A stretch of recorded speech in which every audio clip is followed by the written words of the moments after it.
How's it going, all of you beautiful people around the world? You guys are watching Some for All, a place where you guys can watch some My Hero Academia CCG videos for all of you amazing people around the world. My name is Ryan, and in today's video, we're going to be doing our first market watch. Now, for those of you guys that don't know, market watch and many different types of card game videos is basically just talk about the market, talk about things to buy, talk about things to potentially sell, all that type of stuff on the secondary market.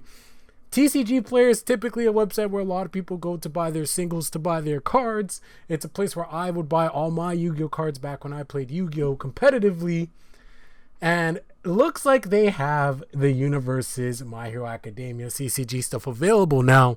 Keep in mind, guys, these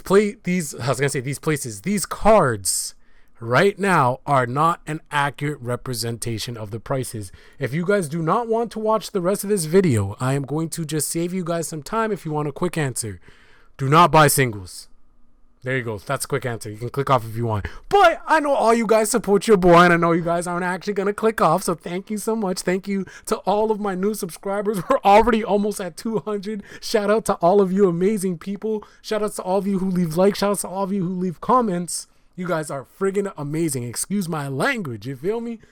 But, sometimes you got to use that language to show your support. But anyways, guys, ladies and gentlemen, do not buy singles right now. So the cards that are on the market are from the pre-release, right? So essentially, Jasco was allowed, or they gave out product to certain stores, to certain retailers, to give people access to the game early, specifically in the United States. So October 8th which would have been the last Friday that had just passed.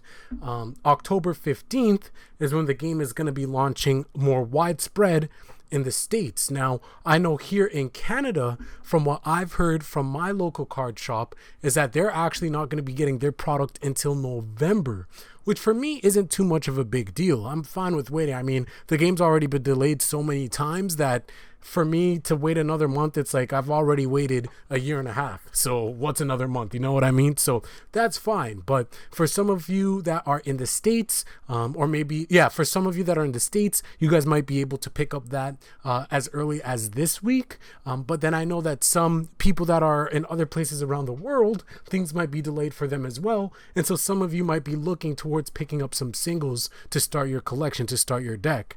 And, if you're like me, you go on TCGPlayer and you see these absurd prices. And even for just some character cards, like, for example, Zero, granted, this is the XR version, is going for $30. Momo, the XR version, is going for $74. And to be fair, Momo is a character card that a lot of people think is going to be really strong in the My Hero Academia only format. So because of that, that could also boost it up. But I mean, this is actually insanely absurd. I think honestly, these prices are extremely high because supply and demand, right? There's not enough product on the market. Only those people that did have access to go to the pre-release, those people that are living in the States, etc., that had access to get these cards early, have them, and thus they're putting them on the market.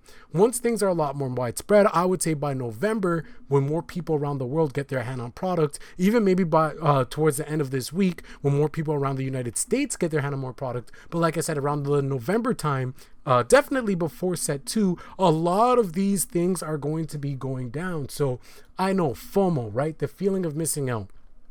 On the Discord, I'm seeing people opening up boxes. I see people opening up packs, posting their polls, and you see it and you're like, you know what? I wish I could have that too.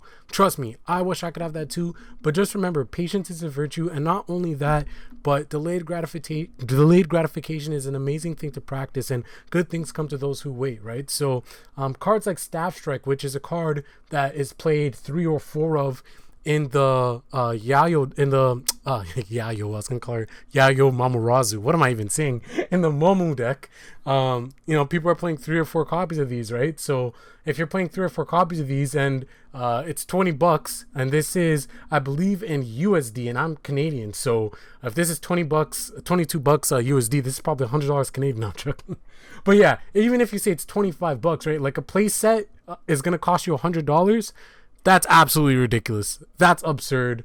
I know I'm not paying that. I never will pay that. Definitely not. But again, I don't expect these prices to be this high for the long term. Now, two cards I wanted to talk about is Nitro Explosion Ignition, which is a Bakugo staple, and then One for All Full Cowling 5% Strike.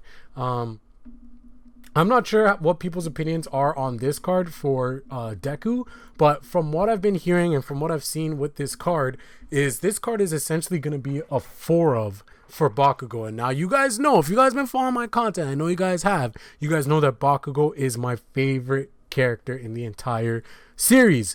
And because of that, I definitely want and need to build a Bakugo deck. Now, this is the XSR version. I believe that there is the just the XR version, which is here.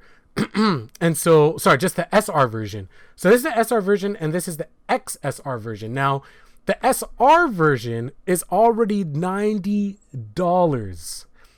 $90. Now keep in mind this is the first edition again. So this is the first edition. All these cards are the first edition because they're the first wave. But the cards that are going to be coming out later this week, going into November, once Canada gets their product, I'm assuming we're going to be getting the unlimited print version. So obviously the first edition versions are going to cost a lot more than the unlimited version. So keep that in mind as well once these other cards come out. For me, I've never been the type of person, even when I played Yu-Gi-Oh! Competitively and all that stuff, I did not care about max rarity. Like, there's some people that want to build their deck max rarity, which is fine, right? Because you get that level of satisfaction to know, like, you know, all my things are the best that it could possibly be.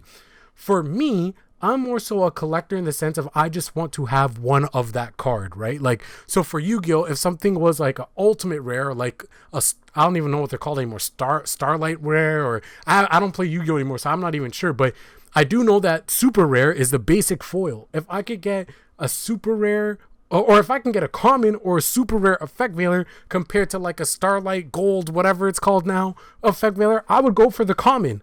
Just because I would, as long as I have the card in my collection or as long as I can use a card in my deck, that's what I cared about. So for me, if I'm playing 4 of Nitro Explosion Ignition and I see a first edition one and it's $90, oh hell no, your boy's not picking that up. I'm picking up and this is the SR version. I'm picking up the SR version that's going to be the unlimited copy. I don't care if it's first edition or not. I actually don't care at all. The collector in me says, you know what, that money can be spent on other things in my life. And also, if I do want to spend on My Hero Academia, those things can be spent on, you know, buying the manga or buying figurines or this or that, right? Like, I can already have that card, have that in my collection, and have the use, have the actual function of it to be able to play it in my deck. And then all that extra money compared to getting the first edition XSR that literally would cost $100 more, you know, it doesn't make sense. I'd rather put that $100 to something else. You see what I'm saying? So that's just my personal take on it. Now, I do know, I heard that this is a short print. Like, this card is extremely hard to pull. It's like 1 in every 3 or 4 boxes. So I think regardless, even when we get the unlimited version, this card is still going to be kind of expensive. I'm hoping that it goes down significantly and it's not gonna be like $100 for a playset of this card. That would be really sad. I would be really, really damn sad. But we don't know yet. We honestly don't know yet because we don't know how much product is actually going to be opened by the consumers once everything opens up. I would honestly, guys, if you want my opinion, and this is just what I'm doing. I don't know what you guys are doing. You guys can do whatever you want. But what I'm doing is I already have my product that I pre-ordered that's going to be coming in. I believe I have a box or 2 that's coming in. I have my DLC, which is going to be coming in. And then I have my rival decks that are coming in. And that's all. Then I'm not buying any more boxes. I might see it if I can, depending on how things go when I go to Fan Expo. If I can find product there, maybe I'll buy a box. But from there, I'm going to be looking to buy singles so I can start building the decks that I want. But with that being said, I'm hoping that I'm not going to have to drop $100 just to get a play set of this one card, because that's ridiculous. So my plan is I'm hoping on just waiting until mid-November, late November, and these prices start to go down, then I'll look to pick up singles. But no way in hell would I ever recommend, or no way in hell, I'd be very surprised if people are picking up singles during a pre-release. Of course, the cards on the pre-release are going to be expensive because only those that had access to the cards have access to put it on the market. Once things are unlimited, once everybody else has the cards in their hand, they're going to be able to put the cards on the market. It's going to be unlimited. It's not going to be first edition. So if you don't care about that, the cards will be a lot cheaper. And then from there, you can go ahead and pick up the cards you need to start building your deck. That's my opinion. That's my advice. That's what I'm doing. At the end of the day, if you guys want to go ahead and start picking up some first edition cards, I mean, the market's there now. You guys can go ahead and get it. Go ahead and pick that up. But all I'm saying is, imagine playing a Bakugo deck and you want to play Max Rarity and you're like, oh, I can't wait. FOMO, this, that, or whatever. And you end up dropping almost 1K for a playset. Absolutely absurd. These prices are not going to stay. That's just what I'm thinking. I mean, I could be wrong. I could watch this in December and this thing is still a copy of 4 and I'm playing budget Bakugo instead. You feel me? But that being said, guys, what are your guys' thoughts? Have you guys went to the pre-release, the pre-launch? Have you guys picked up product? How are your pulls? Let me know what you guys pulled in the comment section below. What are your thoughts on the market? And do you guys agree with me? It does not make sense to buy singles right now. Or if some of you guys bit the bullet and just started your collection buying singles, let me know. Let me know your thoughts and opinions. But more importantly, guys, you gotta go plus ultra, all right? I will catch you guys soon. And stay tuned. I know I've been saying it. But Denki Kaminari deck profile coming out tomorrow. All right, the deck profile is coming out tomorrow. So stay tuned for that. Hit that subscribe button so you don't miss it. Peace.